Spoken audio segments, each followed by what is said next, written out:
فقط اینو موندم تو چرا از من بریدی؟ تو آفتاب من بودی منم درخت بی سایه، ما خونه یکی بودی چطوری همسایه؟ تو همسایه من بودی همسایه بودی، این همسایه هنوز رود غیرت داره ها، اسم همسایه به خدا حرمت داره ها. تو بی حرمتم نکن دستامو ول نکن، تنهایی یعنی با بغض بخوابی، یعنی عکسشو میبینی زیر پتو دوباره گریت بگیره دوباره بیتابی، یعنی دستاتو روی عکساش بسابی دوباره بیخوابی دوباره بیخوابی، این سردردای مدام انگار نداره هیچ راهی. حرمت این مرد دوست داشتی چی شد؟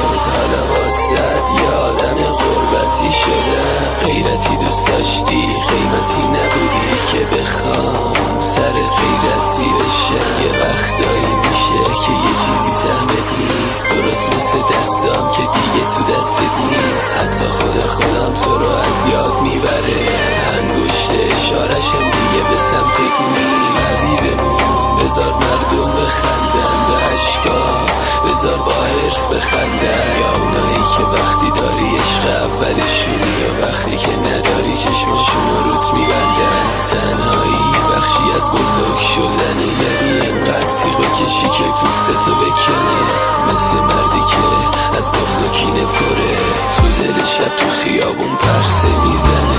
دلگیرم من و تو عاقل نشدی، بعد جداییمون آدم سابق نشدی، حتی به جای آب شبا الکل میخورم، حالم تو خودم نیست یهو دستامو میبرم، یهو خون فواره میزنه سر تا سر خونه، یاد بیز قدیمی دیوونه خونه پر خونه. اصلا از این به بعد منم و تنهایی، اصلا گوره بابای فکرای رویایی.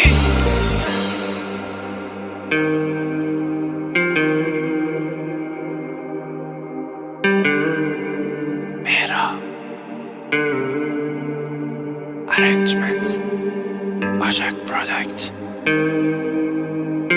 Management فرزاد شجاعی